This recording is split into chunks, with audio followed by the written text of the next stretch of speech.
Shalom, salam damai dalam nama Yesus. Bertemu kembali di dalam program Randau Kehidupan.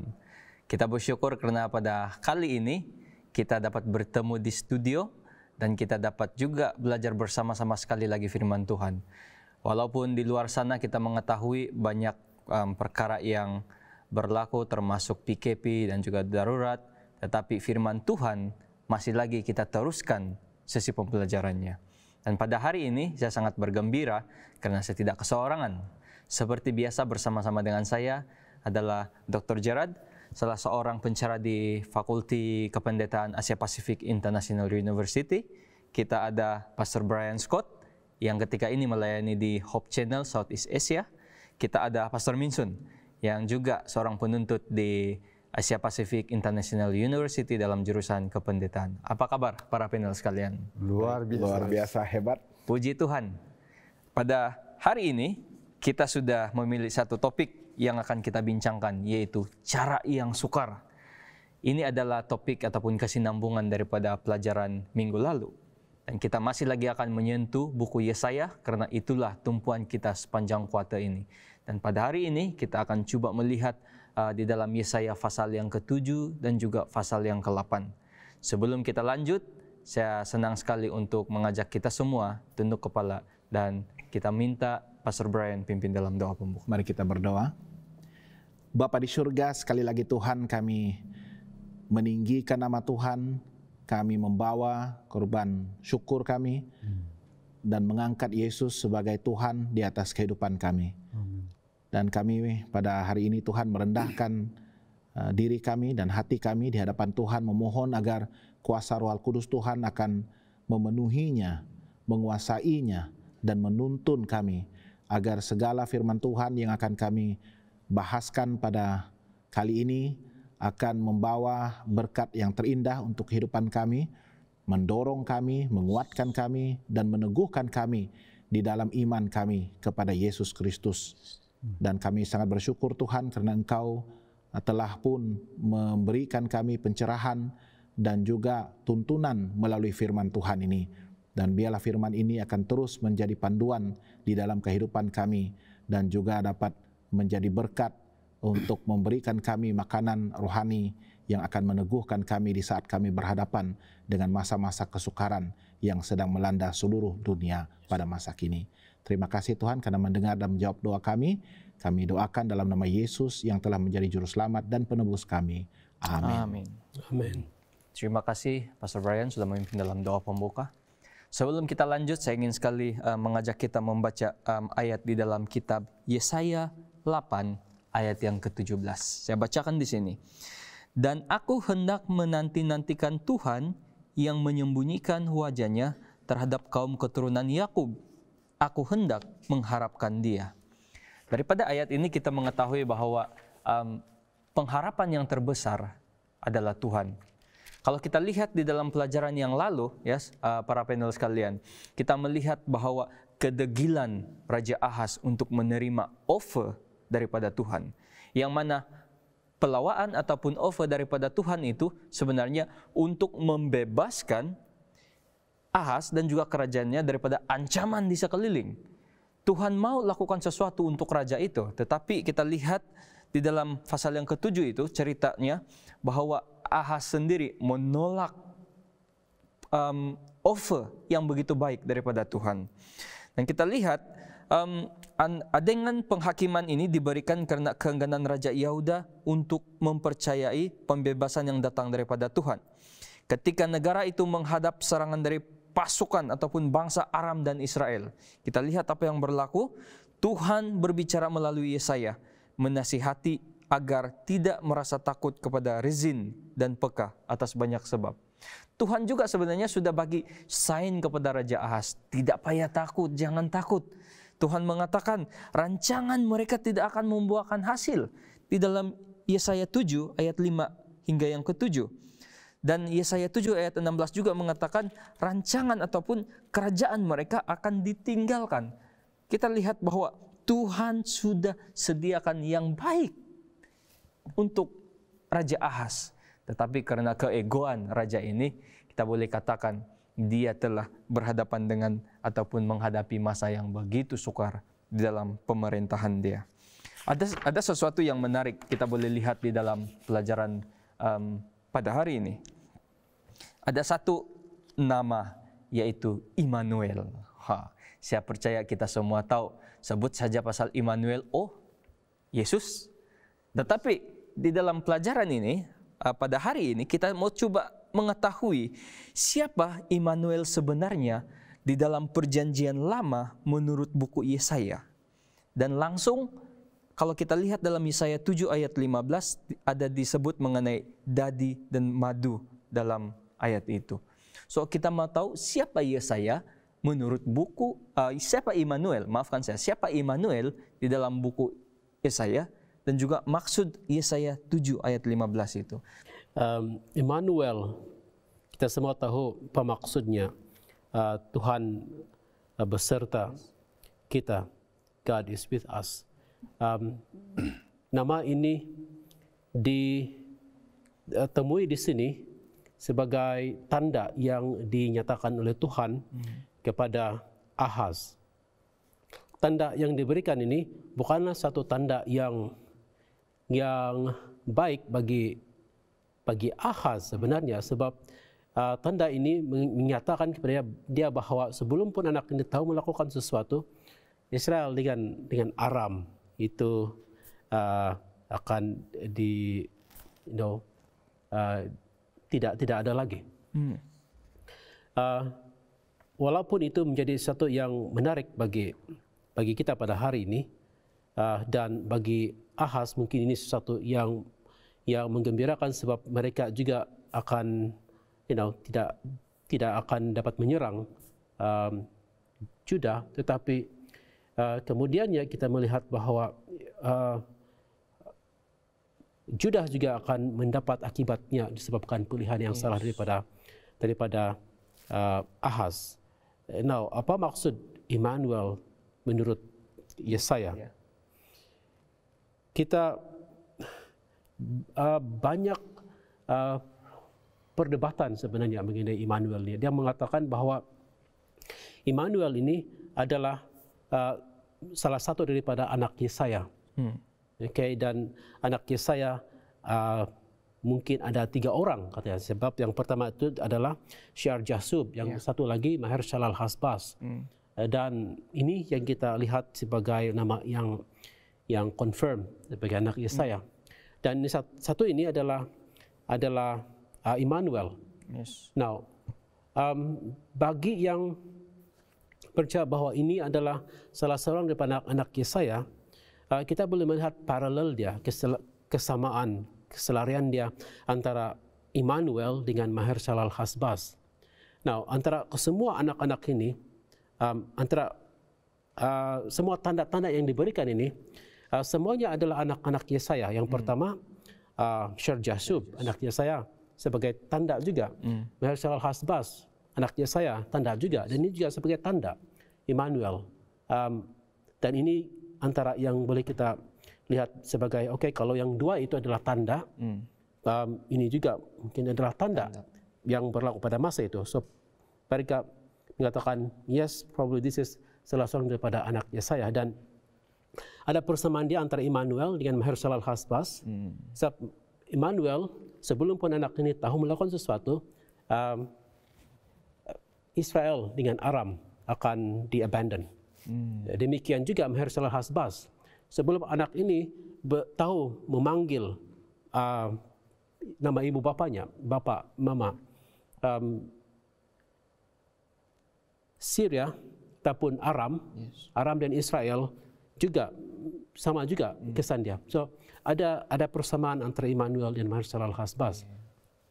Jadi di sini kita melihat bahwa Immanuel ini merupakan tanda yang ditunjukkan oleh Tuhan melalui Yesaya bahwa ini akan lahir, dan kemudian terlihat Maher-Shalal-Hash-Baz juga lahir. Dan cuma ada masa yang singkat itu antara kelahiran Maher-Shalal-Hash-Baz dengan kejatuhan Aram dan Israel. Bagaimanapun Kristen pada hari ini dan Alkitab yang kita pegang pada hari ini ditranslate oleh oleh Kristen. Jadi mereka melihat bahwa Immanuel ini merupakan nama yang dinubuatkan untuk bagi Yesus. Sebab Matius kemudiannya mengaplikasikan nama ini kepada Yesus sendiri. Memang ada predictive element juga di sini sebenarnya. Dan itu sebabnya Kristen mengatakan bahwa ini adalah prophecy mengenai Yesus. Bagaimanapun, saya pikir kalau kita melihat Yesaya ini, kita harus melihat apa yang berlaku pada masa itu sebagai sudah digenapi, dipenuhi, tetapi ini adalah salah satu contoh yang kita panggil dual ataupun double fulfillment, ataupun kegenapan dual di sini. Jadi di sini sudah dilihat, kegenapannya, sebab memang Israel dan Aram itu digenapi apa yang berlaku kepada mereka, dan anak itu seharusnya menjadi tanda bahwa itu digenapi. Tetapi fulfillment ataupun kegenapan yang kedua itu telah diaplikasikan kepada Yesus, dan Yesus itu adalah yang The ultimate. Yang ultimate fulfillment. Immanuel itu. Ya, ultimate fulfillment ya. Terima kasih Dr. Gerard. Satu penjelasan yang begitu saya rasa sampai siapa Immanuel di dalam perjanjian lama menurut buku Yesaya. Karena saya percaya saudara-saudari juga sebenarnya mungkin sebelum ini tertanya-tanya siapa sebenarnya Immanuel yang ada di dalam buku Yesaya ini. Saya ingin menambah sedikit daripada Dr. Gerard tadi yang menyebutkan di dalam perjanjian baru khususnya Injil Matius yang mengutip nas ataupun ayat yang daripada Yesaya ini khususnya. Dalam buku Matius pasal yang pertama ayat 22 dan 23, hal itu terjadi supaya genaplah yang difirmankan Tuhan oleh Nabi.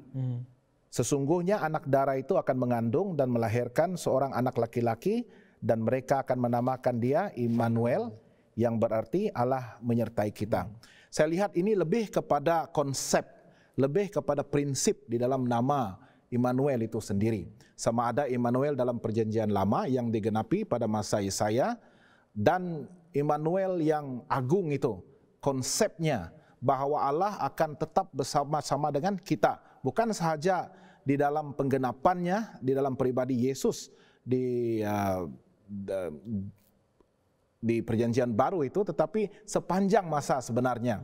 Bahkan dari mula manusia berbuat dosa pun Allah sudah pun menyertai kita. Gospel itu sudah pun dinyatakan di Taman Eden bahwa Sang Juru Selamat itu akan dilahirkan, dan konsep ini berterusan ya, dan begitu juga all the sacrificial system, korban-korban itu yang menunjuk kepada Yesus sebagai domba Allah itu, dan konsep itu yang saya lihat berterusan sehinggalah digenapi secara sepenuhnya di dalam pribadi Yesus di perjanjian baru ini. Jadi saya rasa haruslah kita bersyukur ya bahwa Tuhan tetap bersama-sama dengan kita, menyertai kita, dan especially dalam pribadi Yesus Kristus yang kita terima sebagai Juru Selamat dan Tuhan kita secara pribadi. Terima kasih Pastor Brian. Nah, kalau kita baca dalam Yesaya 7 ayat 15, saya baca di sini, ia akan makan dadi dan madu sampai ia tahu menolak yang jahat dan memilih yang baik. Saya rasa ada eloknya juga kalau ada uraian mengenai ayat ini, dadi dan madu. Atau apakah dia ada message yang lain di dalam ayat ini? Saya buka soalan ini kepada saya coba menjawabnya. Pada masa serangan itu, kalau kita lihat di sana kemungkinan besar ya merujuk kepada makanan yang harus dimakan, bukan makanan yang biasa-biasa yang mereka makan semasa kemakmuran dan kesejahteraan ya. Dan kalau kita lihat nampaknya tanaman-tanaman dan ladang Yehuda itu akan dimusnahkan oleh orang Asyur.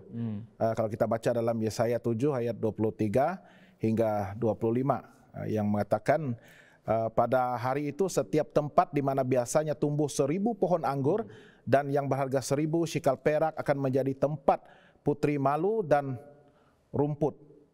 Orang pergi ke sana terpaksa membawa anak-anak panah dan busur sebab putri malu dan rumput belaka seluruh negeri itu.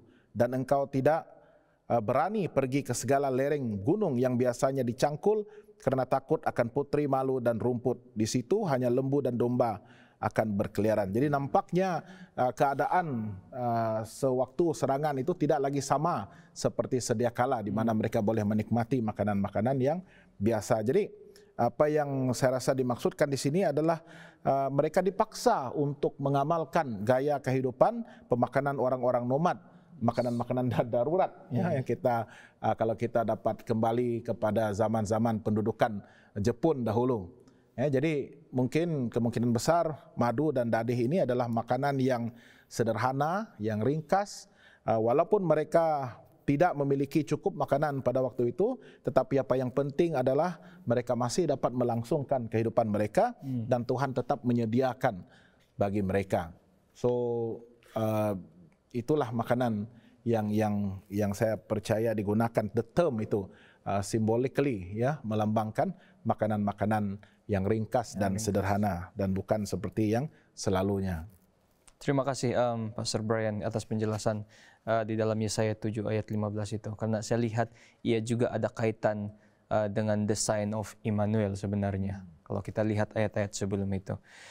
Pastor Minsun, kita lihat bahwa Raja Ahas ini adalah bukan sang cakap, tapi bila kita baca di dalam Alkitab, kita boleh lihat dan kita boleh katakan bahwa Raja Ahas ini seorang raja yang pengecut.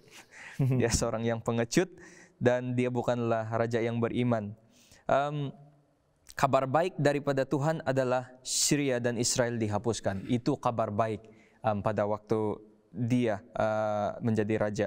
Dan berita buruk dia adalah Asyur, sekutu dan sahabat yang dia pilih ya, menjadi kawan dia, menjadi sekutu untuk membantunya menjadi musuh yang lebih bahaya daripada Syria dan Israel sebelumnya. Nah, dia takut sama Syria sama Israel. Tapi dua ini sudah dihapuskan. Dan dihapuskan karena dia bersekutu dengan siapa? Dia bersekutu dengan Asyur. Dan dikatakan balik, Asyur pula akan menjadi lebih menakutkan daripada yang dua tadi. So, kalau kita lihat dalam Mazmur 118 ayat yang ke-9, lebih baik berlindung pada Tuhan daripada percaya kepada para bangsawan. Ya, apa pendapat Pastor Minsun mengenai ayat ini dan juga mungkin melalui pengalaman hidup Raja Ahas yang kita boleh aplikasi dalam kehidupan kita, spiritual kita? Oke, di permulaan tadi kita sudah mengetahui bahwa Raja Ahas adalah seorang pengecut. Ataupun dalam arti kata yang lain, penakut. Dan apa yang menyebabkan dia menjadi seorang penakut? Mengapa dia ini mudah takut kepada situasi? Satu yang membuat dia mudah takut adalah dia tidak takut kepada Tuhan. Dia tidak ada tempat berlindung. Dan konsepnya yang kita lihat di sini adalah kalaulah Raja Ahas ini takut dengan Tuhan, dia tidak akan takut dengan hal-hal yang di luar Tuhan. Yes. Sebab dia ada perisai, dia ada pembantu yang luar biasa. Tapi malangnya dia tidak takut dengan Tuhan. Menyebabkan dia memaparkan sikap lemahnya dan takut kepada musuh-musuh di sekeliling yang mengancam dia. Jadi kita boleh katakan bahwa apabila kita berada dalam satu keadaan yang sulit, lebih baik orang yang pertama kita cari ataupun tempat kepada siapa kita datang terlebih dahulu adalah Tuhan. Karena di dalam ayat ini Mazmur 118 ayat 9 mengatakan lebih baik berlindung pada Tuhan daripada percaya kepada bangsawan. Bukannya saya katakan kita tidak percaya, kita tidak perlu datang kepada orang yang kita percaya, tetapi sebaiknya yang sebaiknya dan yang paling terbaik boleh dikatakan adalah Tuhanlah yang kita cari terlebih dahulu. Ya, tapi bagi Raja Ahas pada masa itu dia melihat kerajaan Syria ataupun Asyur ini sebagai kerajaan yang besar dan yang berkuasa, bahkan mengakui kelemahannya kerajaan Judah yang sebenarnya adalah kerajaan Allah sendiri, dan dia mengakui bahwa dia ini lemah. Dan dibandingkan dengan Asyur, bagus saya membuat keputusan untuk bersekutu dengan musuh yang lebih besar, ya, tanpa mencari ataupun membawa permasalahan itu kepada Tuhan terlebih dahulu. Dan bahkan kalau kita kembali kepada Yesaya pasal yang ke-7 itu, bagi Tuhan apalah kekuatan, apalah sangat kekuatan Aram dan Israel ini. Bagi Tuhan, kalau kita baca ayat yang keempat ini, very interesting. Dan katakanlah kepadanya, teguhkanlah hatimu dan tinggallah tenang. Janganlah takut dan janganlah hatimu kecut. Kerana keduanya hanya apa? Puntung kayu api yang berasap ini sahaja, ya, yaitu kepanasan amarah Rezin dengan Aram dan anak Remalia. Ya, jadi bagi Tuhan mereka itu hanya puntung kayu yang mau padam sudah. Ya.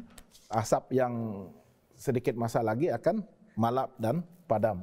Tetapi bagi Raja Ahaz yang tidak percaya kepada kehadiran, kepada Immanuel Tuhan itu, dia berasa sudah gentar. Ya, perkara yang kecil pun dia sudah gentar. Terima kasih Pastor Brian. Ya, saya pikir masalah Raja Ahaz ini, dia sudah melakukan hal-hal sebelum pun kedatangan Asyur itu. Dia sudah mempersembahkan korban dan penyembahannya kepada okultisme dan spiritualisme dan sebagainya. Itu yang dia letakkan kepercayaannya. Kita tidak tahu apa yang dia lakukan, barangkali dia minta ramalan ada kasih menang ataupun tidak menang. Jadi problem dia sudah biasa dengan itu, dan apabila Tuhan datang, saya pikir dia sudah tidak mempunyai iman seperti apa yang diminta oleh Tuhan daripada dia. Terima kasih. Pastor Brian dan juga Dr. Gerard sudah menyentuh mengenai bagaimana kelakuan Raja Ahaz sebelumnya. Dan saya melihat di dalam pelajaran ini juga pada waktu pemerintahannya, seperti yang kita katakan tadi, dia adalah raja yang tidak beriman. Karena kita lihat antara yang dia buat pada waktu pemerintahan dia, tempat kudus dicemari. Tempat kudus dicemari, apalagi yang dia katakan, dia menutup pintu rumah Tuhan dalam 2 Tawarik 28 ayat 23-24. Jadi pada saat genting ini Tuhan akan menjadi tempat yang kudus, pusat kekudusan bagi sebahagian orang, tetapi menjadi batu sentuhan dan batu sandungan bagi orang lain. Inilah apa yang dikerjakan oleh Ahaz ketika dia berkuasa. Rumah Tuhan dia tutup, dicemari langsung. Dan kamu juga sudah menyentuh mengenai penyembahan yang disembah oleh orang-orang kafir. So, mungkin ada ini satu soalan yang saya rasa agak penting juga yang perlu kita titik beratkan dalam kehidupan kita. Apabila kita melihat di sekeliling kita, pengaruh di sekeliling kita, kadangkala ada sesuatu perkara yang secara halus yang mungkin Kristen tidak sadar dan menyebabkan kita terdedah kepada prinsip-prinsip di sebalik kepercayaan gaib dan juga pelbagai manifesto spiritualisme. So, sebagai orang yang percaya kepada Tuhan, bagaimana kita mahu encounter perkara seperti ini? Sebab kadangkala kita tidak kisah. Kita buat sambil lewat saja hal-hal seperti ini. Tetapi inilah antara yang digunakan oleh iblis, cara yang halus, ya, sehingga prinsip-prinsip di sebalik kepercayaan gaib itu ataupun manifesto perkara-perkara mistik ini, tanpa kita sadar kita mungkin sudah terbuat tertarik ataupun bagaimana.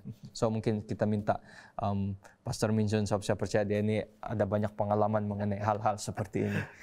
Silakan Pastor. Oke, terima kasih Pastor. Seringkali setan ini sangat bijak untuk menawarkan jalan alternatif di saat kita mulai buntu untuk mencari jalan penyelesaian. Bila kita menghadapi penyakit atau untuk menghadapi dan menyelesaikan beberapa persoalan ataupun masalah. Saya pernah mendengar bahwa seorang bendahari dalam organisasi Kristen kehilangan duit dalam simpanannya, dan di mana dia meminta petunjuk adalah Jumpa dukun. menjumpai dukun. Karena dia ingin jawaban yang instan. Dan di situ kita melihat orang itu adalah orang penting dalam organisasi. Dalam saya tidak mau sebut di dalam bentuk di mana ini tempat ini. Tetapi ia telah berlaku dan dia mencari sumber yang tidak seharusnya. Dan kita lihat ini perkara yang boleh melemahkan bukan saja kepada individu itu sendiri, tetapi boleh mencemarkan nama baik kepada satu organisasi, bahkan mengundang hal-hal yang tidak baik kepada organisasi dan melemahkan organisasi itu sendiri. Lagi-lagi dalam organisasi yang berpaksi kepada Tuhan. Dan saya pikir inilah hal yang sepatutnya kita hindari. Dan tidak meletakkan hal ini di dalam kepercayaan kita. Karena kita ada Tuhan. Yes. Kehilangan itu satu perkara. Tetapi sepatutnya kita merujuk kepada ataupun kita berdoa kepada Tuhan. Bagaimana untuk menyelesaikan situasi tersebut. Inilah yang Ahas lakukan, seperti mana yang Dr. Gerard sudah katakan tadi. Apabila saya melihat dalam 1 Korintus 10 ayat 20, mereka mempersembahkan korban kepada roh-roh jahat. Mereka bersekutu dengan roh-roh jahat. Dan mungkin seperti mana yang Dr. Gerard sudah katakan tadi, Raja Ahas mungkin melakukannya sebab dia mau tahu apakah dia akan menang ataupun tidak di dalam battle itu. So, jawaban dari Pastor Minsun tadi yang begitu menarik adalah instant, sesuatu yang segera. Dan inilah yang terjadi kepada bahkan Raja Saul.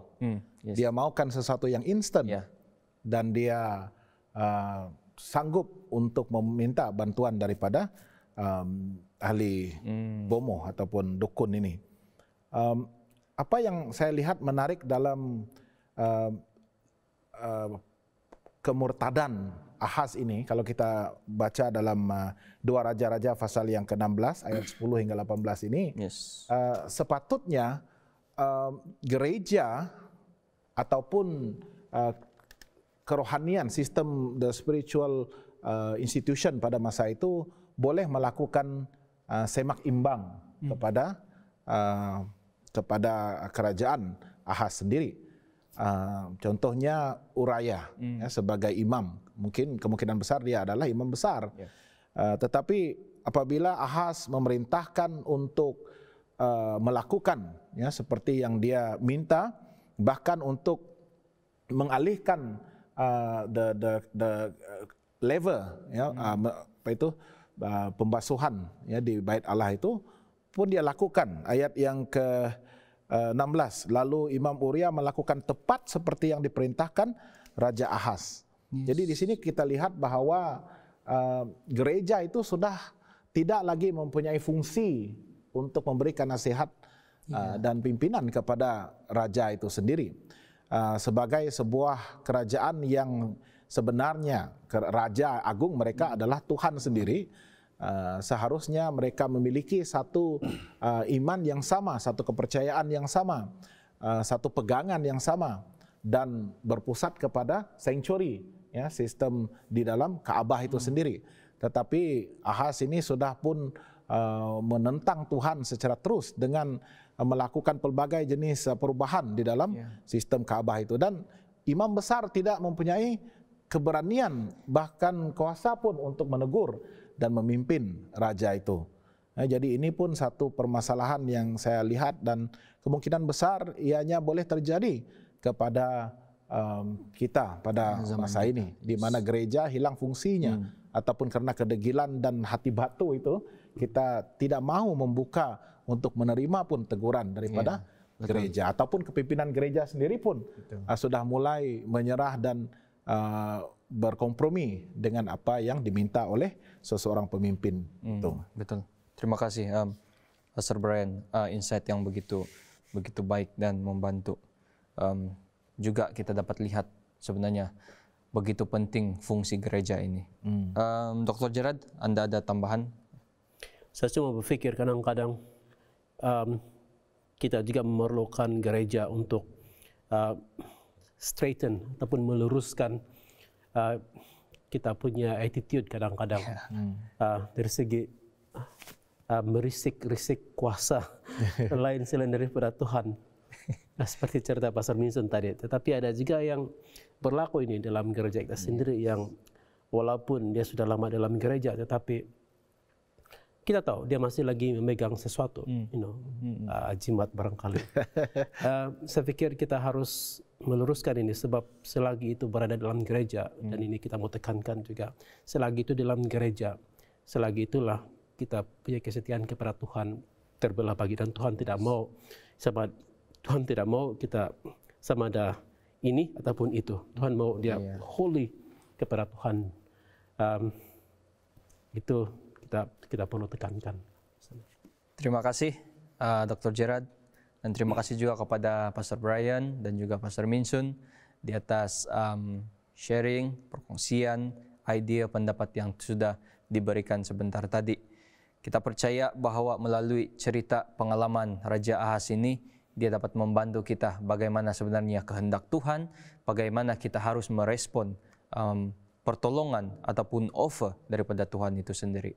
Dan kita lihat bahwa Tuhan senantiasa mahu sediakan yang terbaik bagi kita. Dan jangan memilih cara yang sukar. Itulah yang saya dapat daripada pelajaran ini. Jangan memilih cara yang sukar, karena Tuhan mahu memudahkannya dengan cara Dia, bukan dengan cara kita. Amen. Itulah Tuhan yang kita sembah. Saya juga berharap saudara-saudari yang sedang menonton mendapat sesuatu yang berguna daripada program episode Randau Kehidupan pada kali ini.